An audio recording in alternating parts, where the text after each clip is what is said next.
Assalamualaikum warahmatullahi wabarakatuh. Saya Idrus Putra, dan kali ini kita akan ngebahas beberapa insight dari buku My Voice Will Go With You. Ini akan menjadi sebuah prinsip yang bisa kita gunakan dalam kegiatan hipnoterapi yang kita lakukan. Seperti apa itu? Silakan simak sampai habis.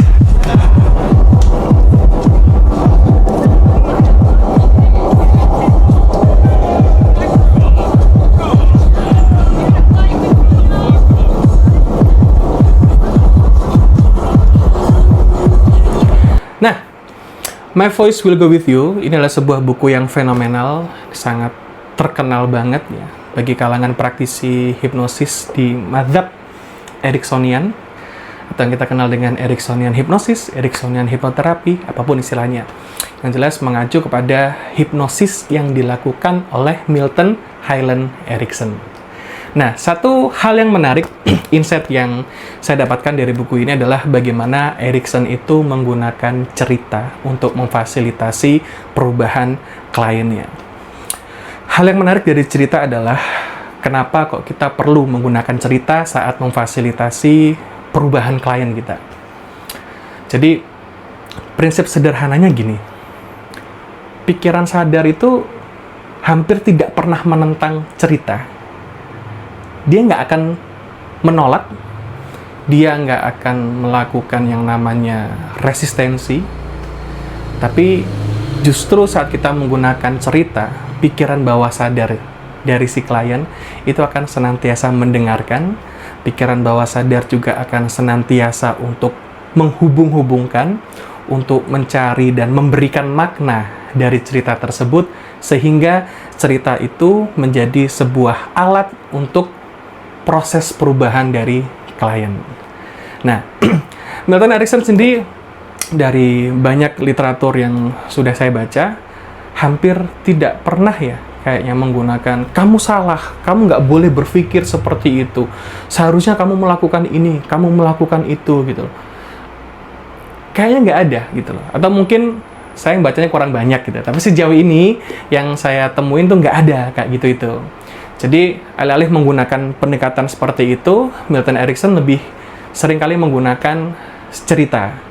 Saya jadi teringat akan bla bla bla bla gitu loh. Nah, itu menjadi hal yang sangat luar biasa gitu. Jadi kita perlu memilih dulu cerita atau mungkin pengalaman siapapun yang bisa kita ceritakan. Bisa jadi keberhasilan dari klien yang pernah kita bantu gitu. Kita boleh ceritakan ulang di sana bagaimana proses perjuangan dia untuk bisa bangkit dari keterpurukan mungkin. Nah, karena tema-tema yang mirip seperti itu bisa digunakan untuk membangkitkan bawah sadar klien kita untuk memberikan makna yang lebih relevan untuk proses perubahan dirinya. Tapi kalau yang dilakukan sama Milton Erickson, seringkali dia juga tidak menggunakan cerita yang relevan dengan kasus yang sedang ditanganinya gitu loh. Jadi kayak seolah-olah bebas aja kita kayak melemparkan bola salju kecil gitu kan, terus digelindingkan dan dia akan membesar dengan sendirinya gitu loh. Karena seperti yang kita tahu bahwa Milton Erickson sangat ambigu dalam melakukan hipnosis, dalam melakukan terapinya, sugestinya juga seolah-olah itu nggak bisa ditebak gitu. Untuk memang prinsip dari Ericksonian Hypnosis yang saya tahu sejauh ini adalah dia selalu memberikan ruang untuk belajar, ruang untuk memahami, ruang untuk memberikan makna. Dari apa? Dari cerita yang dia sampaikan.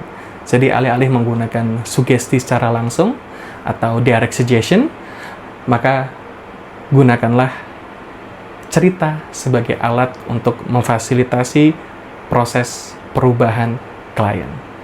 Jadi ini ringkas aja satu prinsip yang bisa saya bagikan di kesempatan kali ini. Mudah-mudahan bisa jadi manfaat buat teman-teman semuanya.